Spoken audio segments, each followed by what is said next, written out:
Bom, gente, então vamos começar então a parte do fluxo de energia e matéria nos ecossistemas, né? A começar o conceito de cadeia alimentar. Cadeia alimentar, ele vai ser uma sequência ordenada de seres vivos, onde as setas apontam o sentido do fluxo de energia, ok? Ou seja, ele mostra aonde a energia está chegando, para onde ela está passando e para onde ela vai, ok? Aí nós temos um exemplo clássico, né? Todo livro de ecologia e ciência tem esse exemplo: planta, gafanhoto, sapo, cobra, gavião, né? Um exemplo inédito, não é isso? Uma pergunta boa aqui, ó. Professor, se no gráfico do crescimento da população uma espécie possui um limite de crescimento, então o ser humano também tem um limite de crescimento? Sim, o ser humano tem um limite de crescimento. Agora, nós sabemos lá na geografia que o homem é o único ser vivo capaz de mudar o meio que vive. Ele, através da tecnologia, ele pode estender esse limite de crescimento. Vou dar um exemplo bem legal, só um tempo aqui, tá? No começo do século XX, acreditava-se que os recursos alimentares estariam limitados a uma certa quantidade. Tanto é que surgiu aquela teoria de Robert Malthus no século XIX, que a população crescia em PG, progressão geométrica, e os recursos alimentares cresciam em PA, progressão aritmética. E haveria o quê? Uma incompatibilidade, haveria uma grande fome no mundo. Entretanto, com o avanço da química, conseguiram sintetizar elementos ricos em nitrogênio, que começou assim a fazer os adubos químicos. Com isso, os adubos químicos começaram a corrigir os solos e aumentar a produção de grãos, e que isso começou a aumentar a produção de quem? Também de alimentos no geral. Grãos para servir do nosso alimento, ou então grãos para servir para animais que não servir de alimento. E aí, o que se achava que teria um limite X, esse limite foi estendido de acordo com quem? Com a tecnologia do ser humano. Tá certo? Então, por exemplo, novas áreas agricultáveis, maior produtividade, novas tecnologias, pode estender esse crescimento, certo? Mas o ser humano, a população humana tem o seu limite, ok? Ah, que bom, ó. Pessoal, espécie é um grupo de organismos que tem a capacidade de cruzar e reproduzir, ou de ser fértil. Boa. Na verdade, um conceito assim mais amplo de espécie é todo aquele ser vivo que possui um patrimônio genético próprio e que seja capaz de se reproduzir e gerar descendentes, seja de forma sexuada, seja de forma assexuada. Professor, mas se uma pessoa for estéril, ela deixa de ser espécie? Não, ela não deixa de ser espécie, certo? Na verdade, naquela situação, ela está uma situação específica, tá certo?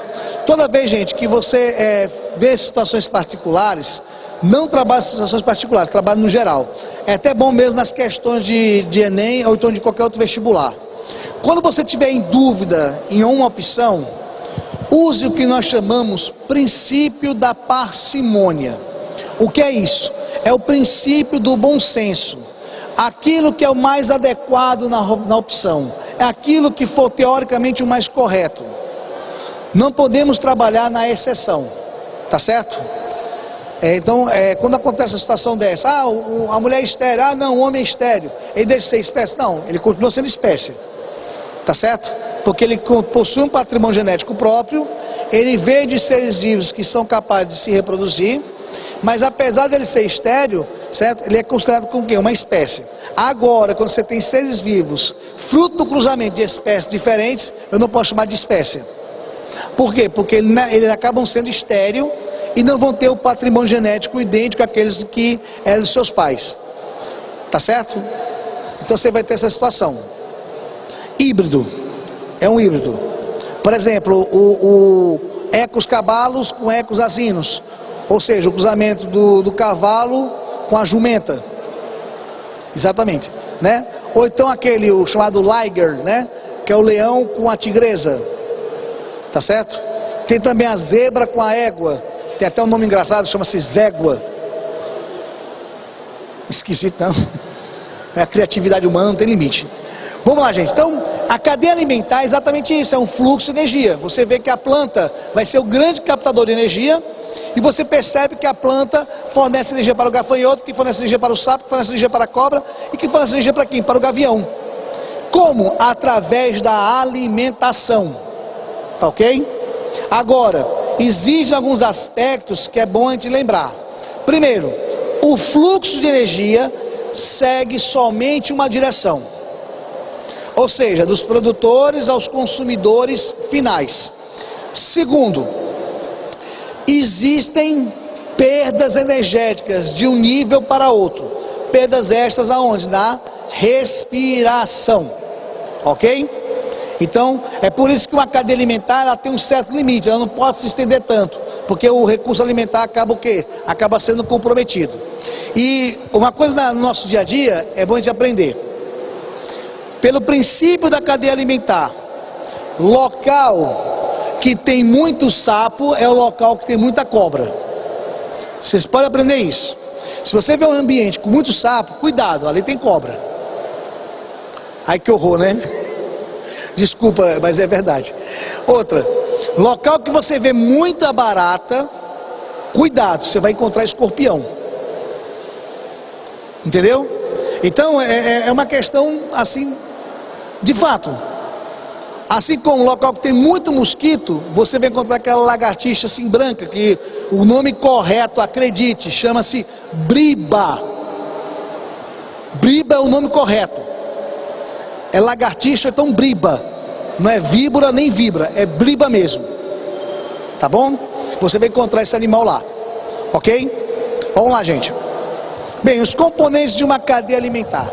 A começar nós temos quem? Os produtores. O que é o produtor? O produtor é aquele ser vivo capaz de pegar uma energia não biológica e transformar em energia biológica. Muito bem, essa energia biológica geralmente é energia o quê? Luminosa. Ele vai pegar a energia radiante e através de complexas reações bioquímicas chamadas de fotossíntese, irá produzir quem? A matéria orgânica. Nós temos os produtores aquáticos, que são quem? Os fitoplânctons, que no caso são as algas em geral, e os produtores terrestres, que serão quem? As plantas. Tanto pode ser briófitas, pteridófitas, gímeno e angiospermas. Fala, meu querido. Oi? Diga. Tem sim, certo? É que geralmente por fotossíntese, né? Mas também nós temos cadeias alimentares por quimiossíntese, né? As bactérias quimiosintetizantes, tá certo? Ficam principalmente em regiões onde a luz não é disponível, em águas profundas, por exemplo, tá certo? Quimiossíntese não precisa de luz não, tá bom? Posso passar? Vamos lá. Consumidor.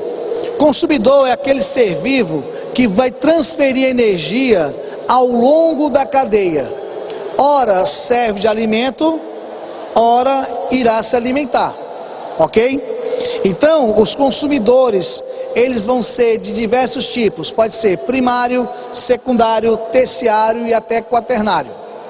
O consumidor primário necessariamente será o que? Um herbívoro. Aí tem uma regra bem legal. Normalmente, seres herbívoros são seres de grande porte. Preste bem atenção, seres herbívoros são seres de grande porte.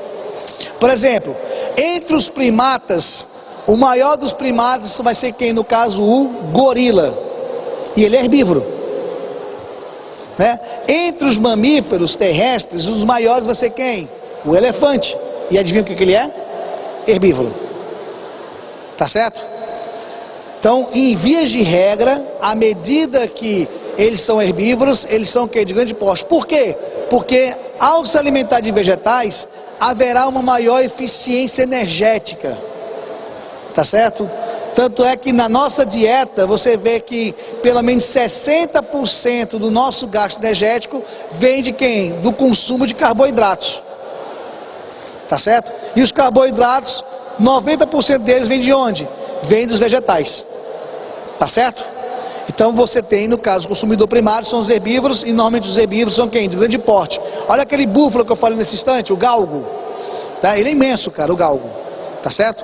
Diga, senhor. A planta ela vai fazer fotossíntese. Ok? Então você vai ter isso, tá, gente? Aí o secundário, o terciário, o quaternário já serão o quê? No mínimo serão carnívoros. Tá certo? Então você vai ter esse aspecto a ser comentado. Qual é a diferença entre TEI e cadeia alimentar? Vou falar daqui a pouquinho, tá? Tem um formato bem legal para diferenciar TEI e cadeia alimentar de uma maneira bem simples. Tá certo? Então nós temos aí no caso primário, secundário, terciário e quaternário como elementos de quem? Dos consumidores. Bom, decompositor. O que é um decompositor? O decompositor, turma, de certa forma é um consumidor especial. Obrigado, senhor. É um consumidor especial que possui duas características, prestem atenção. Vocês vão entender por que fungos e bactérias foram escolhidos como decompositores. Gente, para ser um decompositor não pode ser qualquer coisa não. Primeiro, ele tem que ter uma vasta coleção de enzimas para digerir qualquer matéria orgânica. E eles têm que ter uma grande versatilidade em respiração e fermentação. Quando você estuda bactérias, você descobre que eles vão ter diversos tipos de fermentação. Quer ver? Fermentação lática, fermentação acética, fermentação butírica, fermentação putrefante. Falei sem respirar, 4 fermentações. Tá certo? Se for para os fungos, fermentação alcoólica, fermentação acética, fermentação cítrica. Isso sem falar da respiração celular aeróbia. Ok? Como se não bastasse, eles vão ter enzimas capazes de digerir qualquer matéria orgânica. Então, é por isso que os decompositores acabam sendo normalmente quem? Os fungos e as bactérias. Alguém me pergunta, mas Marcelo Henrique, vamos supor que por acaso eu venha comer cogumelo, né? Eu vou comer um champignon, né? Comprar uma pizza, tem lá champignon. Eu vou virar decompositor? Não, você não vira decompositor. Na verdade, aquele cogumelo que era decompositor, automaticamente vai virar consumidor. Não é você que vira decompositor, é o champignon que vira decompositor. Por quê? Porque ele serviu de alimento. E no conceito da palavra, consumidor é aquele que ou serve de alimento ou se alimenta.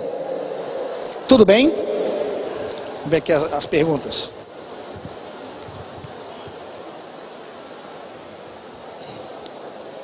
Não, cavalo com cavalo com jumenta vai ser a mula, ou burro no caso, o burro, né? E a égua com jumento vai ser a mula. Tá certo? No caso é estéril, porque eles vão ter 2N igual a 63 cromossomas. A pergunta aqui. Se a cobra é venenosa e a águia come ela, porque não... boa. Por que o animal que vai comer outro, né, mesmo que seja venenoso, ele não morre envenenado? É porque às vezes os animais, eles vão ter um sistema imunológico muito mais eficiente do que o nosso. Por exemplo, o cavalo, ele vai ter um sistema imunológico muito mais eficiente do que o nosso. Tanto é que lá em São Paulo, no Instituto Butantan, que eles produzem diversos tipos de soro antiofídicos, eles têm cavalos que são utilizados para a produção de soros. Eles pegam o veneno, por exemplo, da cobra cascavel, aplica no cavalo, o cavalo vai desenvolver memória imunológica daquele veneno da cobra cascavel, aí ele tira uma parte do sangue do cavalo, purifica e faz o soro antiofídico contra quem? Contra a cobra cascavel. Então, quando o animal se alimenta de outro venenoso, muitas vezes ele já tem o quê? Ele já tem um sistema imunológico imune àquele veneno. Tá certo? Às vezes não, às vezes ele descobre da pior maneira que não devia ter comido. A primeira pergunta do cavalo com jegue? Sim, vamos lá. O cavalo com a jumenta faz o burro de carga. A égua com o jumento forma o que nós chamamos de mula. Tá certo? É isso. Tá? Vamos embora. Tem pergunta aqui. Professor, qual é a diferença entre fitoplâncton e zooplâncton? Vamos lá, vamos fazer o seguinte. O que é um plâncton? Plâncton é um ser vivo que é arrastado pela correnteza. ele desloca-se passivamente pelo ambiente. Tanto vai ser microscópico ou macroscópico. É importante que tenhamos isso aí em mente. Porque é produtor, lembra? Viu? Aí o que acontece? Como ele vai ser arrastado pela correnteza, ele vai ser chamado de plâncton. Então, por exemplo, aquela caravela portuguesa, aquele tipo de quinidária que o pessoal chama equivocadamente de água-viva, ele não se desloca passivamente, ele vai de acordo com o vento. Então, plâncton. Larva de peixe, larva de crustáceos, são plânctons.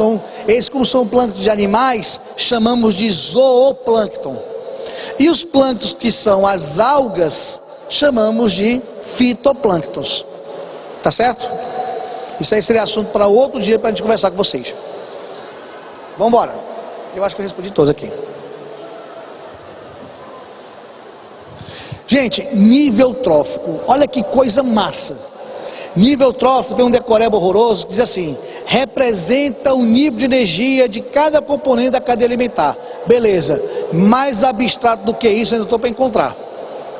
Por quê? Nível de energia, cadeia alimentar, é difícil. Mas se você entender de como forma eu vou falar agora, vai ficar tão óbvio que vai ficar legal. O nível trófico, ele indica o grau de importância do ser vivo na cadeia. Por exemplo, quem vai ser o mais importante na cadeia alimentar? São as plantas, são os produtores. Não é coincidência que ele está onde? No primeiro nível trófico. O segundo mais importante vai ser o quê? Um consumidor primário. Vai estar ocupando o segundo nível trófico. O terceiro mais importante, consumidor secundário. O quarto mais importante, consumidor terciário. E o quinto mais importante, consumidor quaternário. Entendeu? Então fica muito legal desse jeito. Por exemplo, se você olhar para essa cadeia alimentar aqui, qual vai ser mais impactante? Eu tirar a cobra da cadeia alimentar, ou se eu tirar a lagarta que está ali na cadeia alimentar? Se eu tirar a lagarta, o sapo irá desaparecer. Se o sapo desaparece, a cobra vai desaparecer e o gavião também. Mas se eu tirar a cobra, só quem desaparece vai ser quem? O gavião. A pessoa, mas a população de sapo dispara. Não, dispara, mas depois se regula pelo controle populacional. Tá certo? Isso. Tá bom? Então, quando você entende nível trófico como um grau de importância do ser vivo na cadeia, fica muito fácil entender o que vem a ser nível trófico. É claro que o nível de energia, mas ele representa o grau de importância do ser vivo na cadeia alimentar. Tudo bem? Bom, de posse com essa informação, devemos falar que o primeiro nível trófico é exclusivo dos produtores. Tá certo? Porque ele que vai transformar a matéria inorgânica em matéria orgânica, e ele que vai pegar a energia não biológica e transformar em energia biológica. Segundo, os decompositores, eles podem ocupar qualquer nível trófico, com exceção do primeiro. Tá certo? Você pode perceber, quando se alimenta da lagarta, ele está ocupando quem? Ele vai estar ocupando o terceiro nível trófico. Tá certo? Quando se alimenta de quem? Da planta, ocupa o segundo nível trófico. E assim vai. Ok? Então, os decompositores, eles podem ocupar qualquer nível trófico, com exceção de quem? Do primeiro. Com isso, a gente pode diferenciar o que foi feito uma pergunta aqui para mim.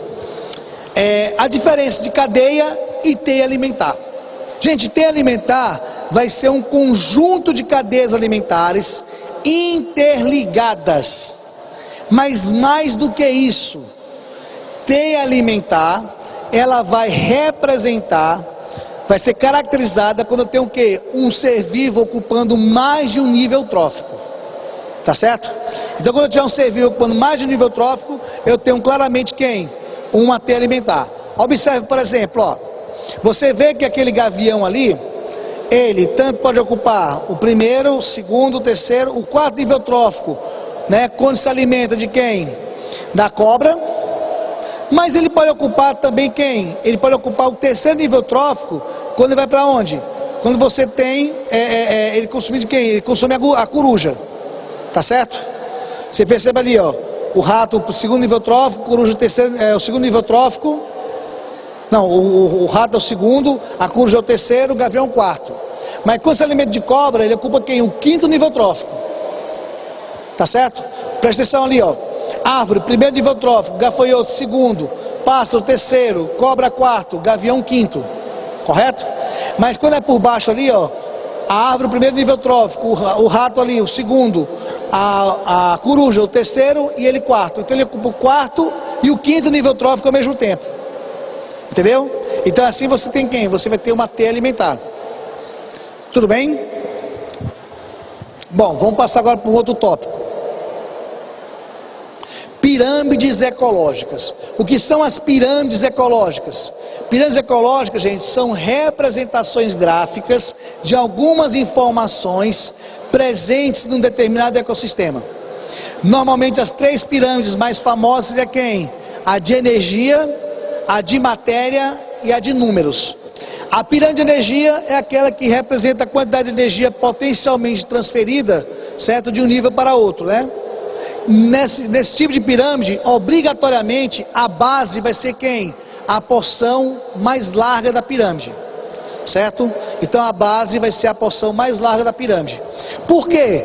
Porque nós sabemos, como eu falei lá no começo, que quando passa de um nível para outro, existem perdas energéticas. Essas perdas energéticas vão ser por conta de quem dá respiração. Só por curiosidade, a respiração celular, ela aproveita apenas 32% da energia da glicose. O restante da energia é dissipada na forma de calor. É o famoso efeito Joule. Tá certo? Como é que eu posso comprovar isso? Nesse exato momento, o calor de Fortaleza, somado ao calor humano, está fazendo a gente transpirar. Ou seja, o nosso sangue quente está passando o quê? Calor, e somando esse calor, está gerando esse clima mais aquecido. Tá ok? Por quê? Porque nós gastamos tanta energia que somos animais de sangue quente. E a prova disso é que quando você faz uma atividade física mais intensa, o que é que acontece? Acontece que você começa a ter um superaquecimento e depois você tem quem? A sudorese. Tudo bem? Então você observa aí que a grama tem um certo nível, o gafanhoto menos, né? É por isso que a cobra vai ter o menos. E é por isso também, devido a essa pirâmide energética, é que você vai ter uma cadeia alimentar que não pode ter mais consumidor pentanário, hexanário, heptanário. Não pode, porque ela não se sustenta. E é por isso também que eu falei, né? Local que tem muito sapo, acaba tendo quem? Cobra. E local que tem muita barata, pode ter o quê? Escorpião. Terrível, né? E eu digo mais, viu? Nas casas aparece, sabe aonde? No ralo. Viu? Cuidado. Bom, a outra pirâmide seria a pirâmide de biomassa. O que vem a ser essa biomassa? A biomassa, turma, é a massa seca, né, de um determinado ser vivo. Marcelo, por que massa seca? Porque eu não posso considerar o teor de água, porque o teor de água mascara muito a biomassa do ser vivo. Tá certo? Por exemplo, a água viva, poxa, tem 98% do seu corpo formado por água. Então, eu não posso dizer que aquilo ali foi sintetizado por síntese proteica. Não pode, cara, porque é água. Entendeu? Então, tem que considerar somente quem? A massa seca. Tá certo? Normalmente, a pirâmide de biomassa, a base vai ser a maior e depois você vai ter uma redução progressiva. Mas no caso dos oceanos, a pirâmide muitas vezes apresenta-se quem? Invertida. Ou seja, o fitoplâncton, ele tem uma biomassa menor, mas é capaz de sustentar até uma biomassa 5, 6 vezes maior do que o fitoplâncton. Tá certo? Então você vai ter essa situação. Aí alguém pergunta, por quê? Porque as algas, gente, elas têm duas características que fazem, ela tem uma altíssima eficiência fotossintética. Primeiro, as algas têm vários tipos de pigmentos. Então qualquer tipo de frequência luminosa vai fazer que elas sejam estimuladas a fazer fotossíntese. Segundo, as algas irão possuir uma simplicidade estrutural de forma que elas não vão gastar tanta energia. Ok? É por essas e outras que as algas, elas têm uma estrutura simples, mas é capaz de fazer uma biomassa de 5, 6 vezes mais do que a sua própria biomassa. Ok? E isso explica por que elas são tão frágeis. É por isso que quando você tem uma perturbação na atividade fotossintética das algas, é algo catastrófico. Por exemplo, um derramamento de óleo.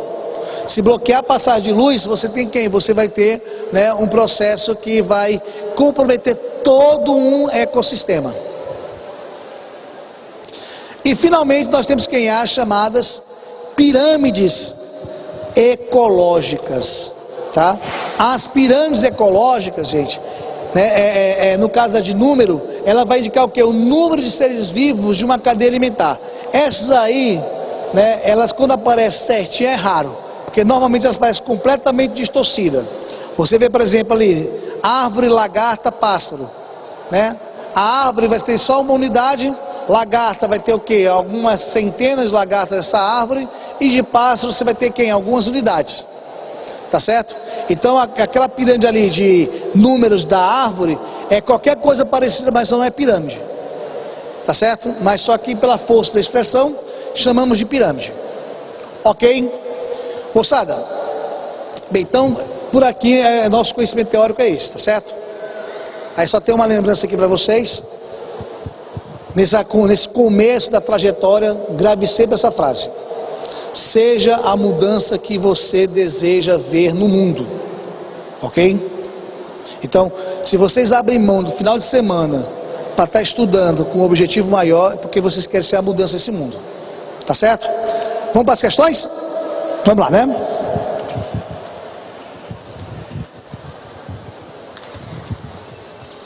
Moçada, por gentileza, página 86 aí do nosso material. As imagens e ilustrações são formas de comunicação muito antigas. Em uma caverna foram encontrados desenhos rupestres que ilustravam um grupo de homens caçando um animal semelhante a um bovino. Seguida se alimentavam desse animal num campo de capim, onde outros animais iguais à espécie capturados pelos homens pastavam, enquanto algumas carcaças de animais mortos se encontravam no solo, às proximidades do grupo dos homens.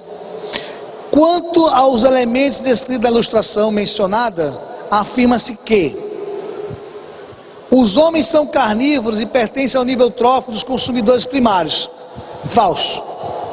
Quando o homem é carnívoro, não pode estar em consumidor primário. Consumidor primário é aquele que se alimenta de quem? De produtores, né? Seria no caso de herbívoros. Item B: os animais semelhantes a bovinos são herbívoros, beleza, e por isso são consumidores secundários. Falso, né? Consumidor secundário no caso seria quem? Carnívoro, né? Então é o contraditório, na verdade seria quem? Consumidor primário. C: o capim pertence ao nível trófico do consumidor porque consome energia solar. Minha Nossa Senhora. Falso. E o pior é que está num jeitão que o aluno pode marcar, né? É um distrator assim que é quase que uma pegadinha.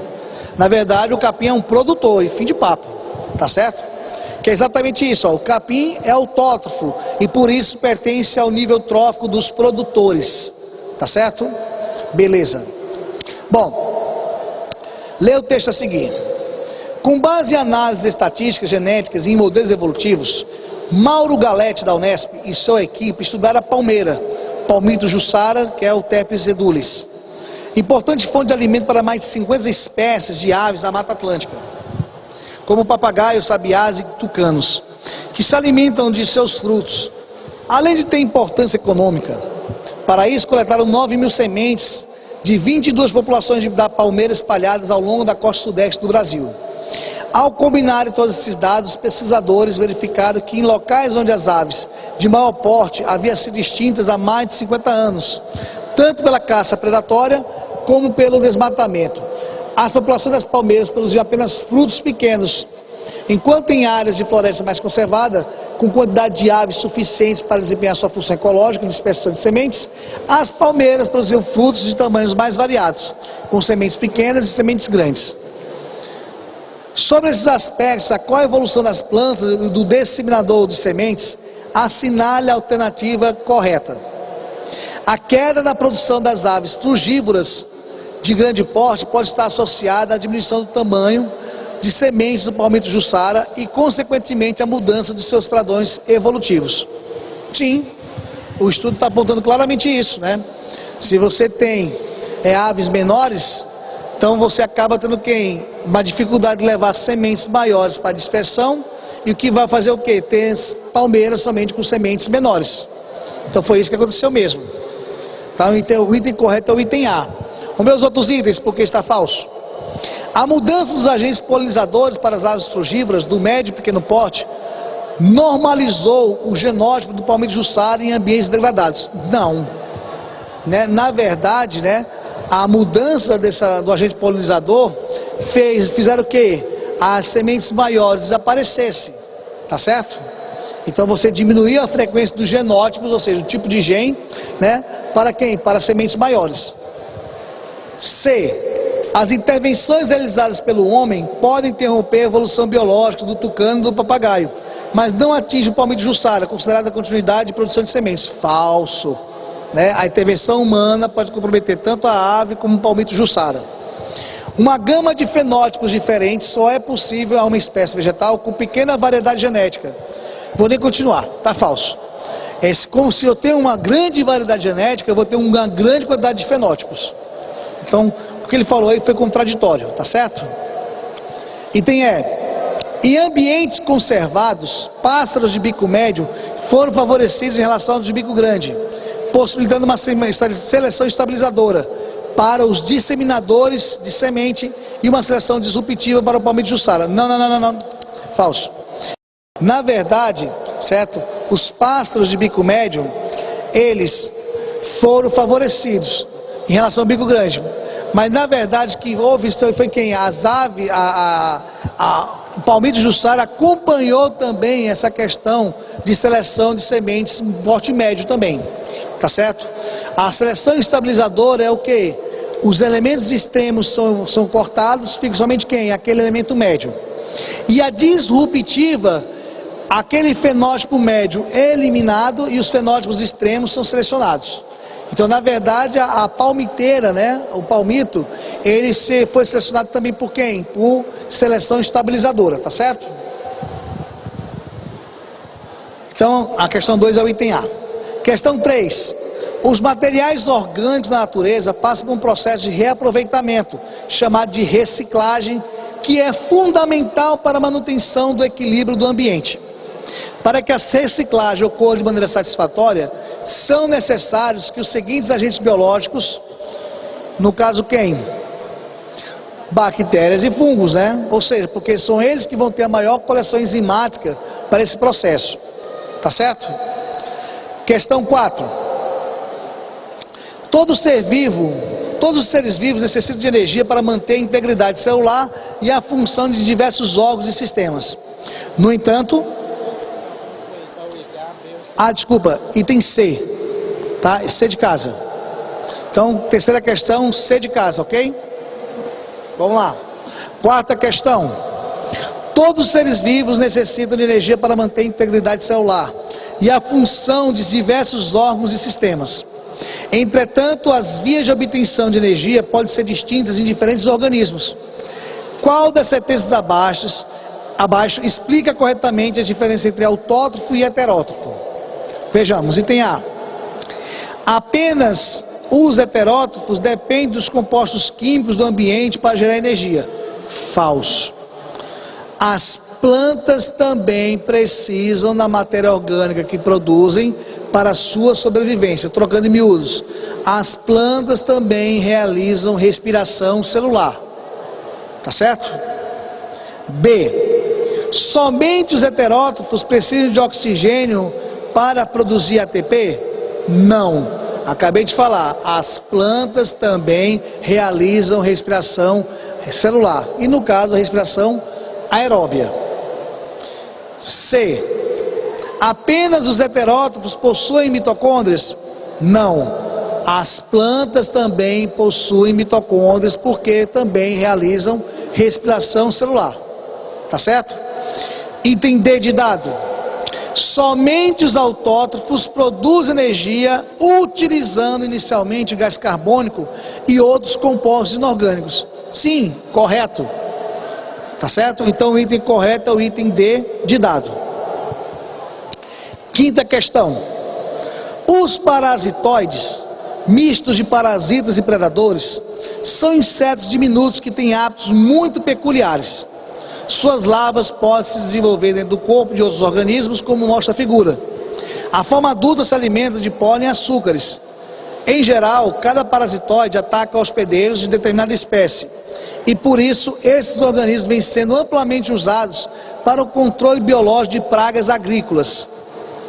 Pergunta-se: a forma larval do parasitoide assume qual papel nessa cadeia alimentar? Bom, se o parasitoide está atacando pragas agrícolas, esse parasitoide vai estar atacando um consumidor primário. Se ele está atacando um consumidor primário, ele vai ser quem? Um consumidor secundário. Tá ok? Só para fechar esse ponto, parasitoide é um ser vivo, é um predador com requinte de crueldade, ou seja, ele vai matar a sua presa através de quem? De processo parasitário agressivo. Ok? Então, pessoal, muito obrigado pela paciência. O restante do gabarito está no material. Show de bola. Fique com Deus, tá? E até a próxima. Um abraço.